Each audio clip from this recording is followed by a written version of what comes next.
I am from Delhi. मैं अभिषेक जाटव बात कर रहा हूँ। यहाँ अभी आपके मुजफ्फरपुर के पारू थाना अंतर्गत गांव लालू छपरा के अंदर एक घटना।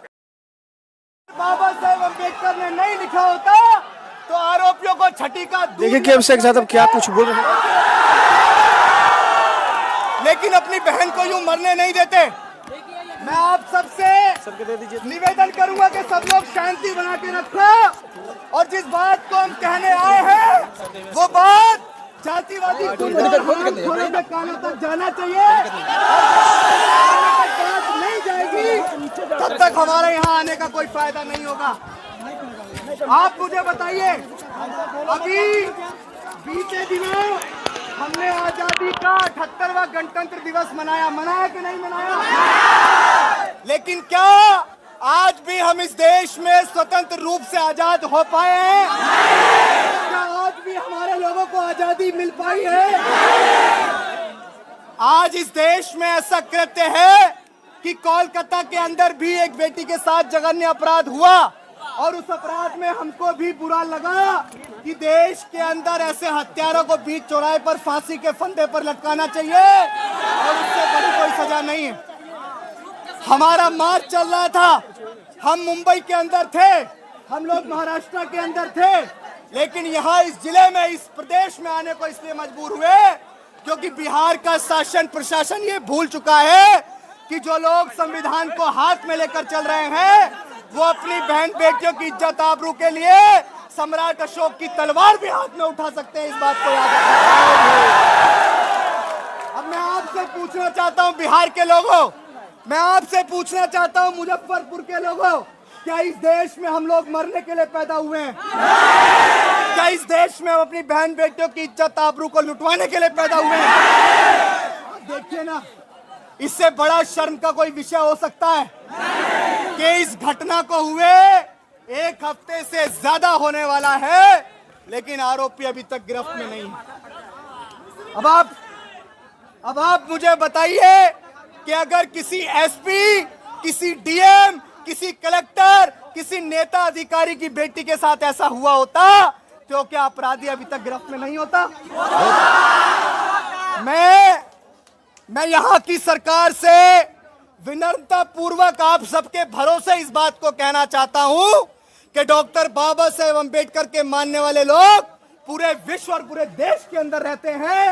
अगर किसी को यह भ्रम हो चुका है कि वो बिहार के अंदर हमारी बहन बेटियों का शोषण करेंगे, हमारी बहन बेटियों की इज्जत आबरू लूटेंगे, उनके साथ जघन्य अपराध करते हुए उनकी हत्या करेंगे, तो इस बात को याद रखना यहाँ के जातिवादी गुंडों और हरामखोरों कि हमारा समाज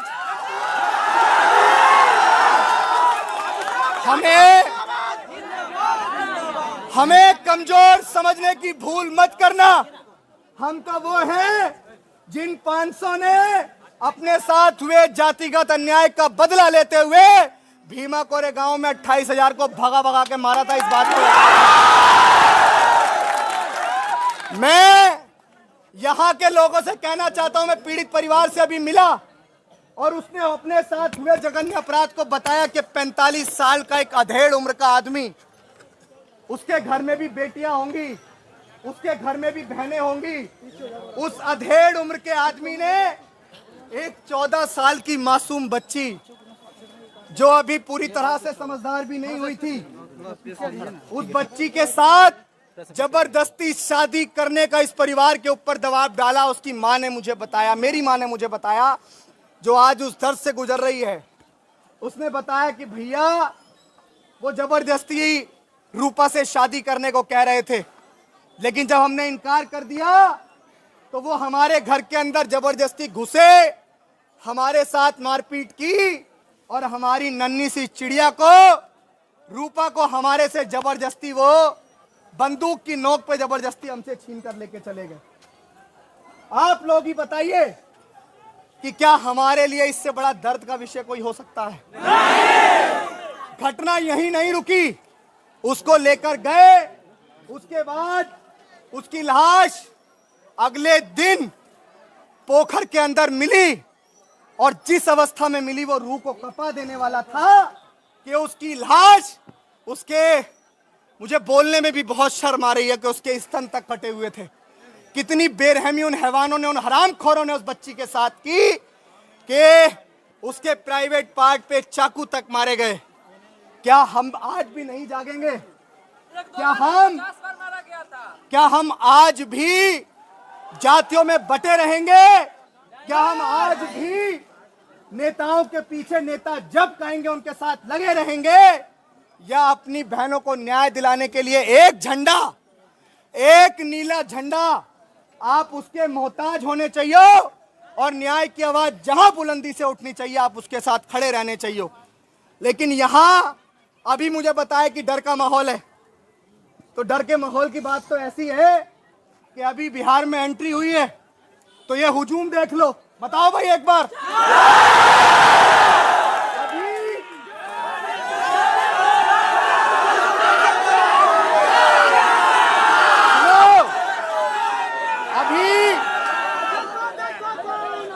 अभी बिहार में सुनो, अभी बिहार में एंट्री हुई है, अभी बिहार में एंट्री हुई है और हमें पता लगा कि हमारे आने से पहले उसके घर की कुड़की कर दी गई है और बुलडोजर चला दिया गया है। तो ये डर हमें अच्छा लगा, ये डर हमें अच्छा लगा।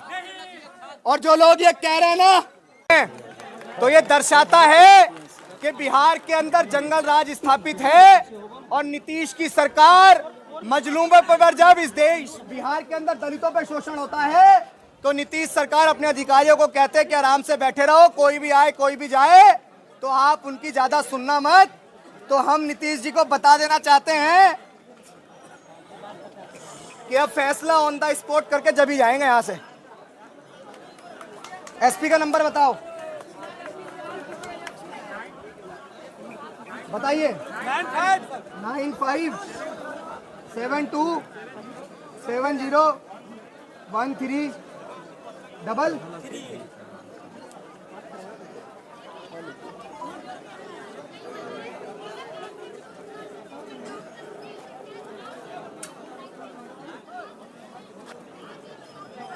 बोलो ना यार,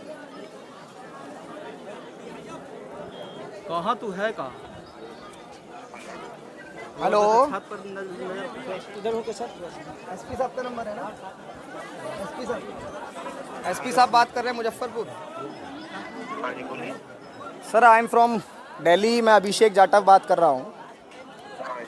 यहाँ अभी आपके मुजफ्फरपुर के पारू थाना अंतर्गत गांव लालू छपरा के अंदर एक घटना, हम अभी यहाँ घटना स्थल पे हैं। आपके पारू थाना अंतर्गत एक घटना हुई है और यहाँ इतने लोग आए हुए हैं सर, आपका प्रशासन ही नहीं है यहाँ। हेलो, प्रशासन नहीं है यहाँ पे। हम लोग दिल्ली से चल के यहाँ आ गए हैं, मुंबई के रास्ते होते हुए अपनी यात्रा को रोक के।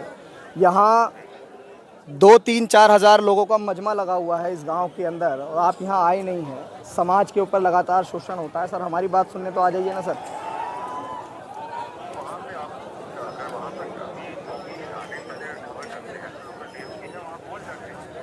सर प्रशासन को यहाँ पे हमने पूरा सोशल मीडिया पे चलाया हुआ है। जब इस गांव के अंदर इतने लोग इकट्ठे हो गए हैं तब आपको जानकारी नहीं है। मान लीजिए उस परिवार के ऊपर हमला हो जाए तब कौन आएगा? नहीं, अगर सर आप सुनिए ना एसएसपी साहब, अभी आपने मुझे बताया, ये आपका बड़ा फेलियर है कि आपने मुझे बताया कि इतने लोग आए। अगर हमको जानकारी हुई होती तो हम आते, लेकिन अब आप ये लगाइए कि अगर इस गांव के अंदर इनकी जगह, हाँ नहीं तो यहाँ तो कोई भी मौजूद नहीं है ना सर। सर आप उनको भेजिए ना, हम इंतज़ार कर रहे हैं, उनका इंतज़ार कर रहे हैं सर, जायज़ा लेना है, इंतज़ार कर रहे हैं।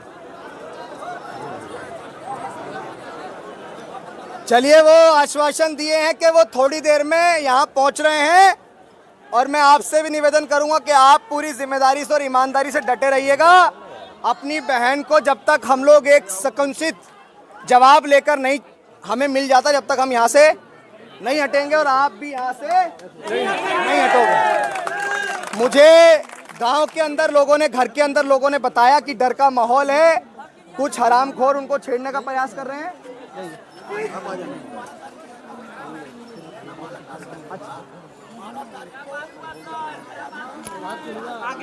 थोड़ी देर में वो अपने अधिकारियों को भेज रहे हैं हमारे पास। हाँ, हम लोग यहाँ रुकेंगे।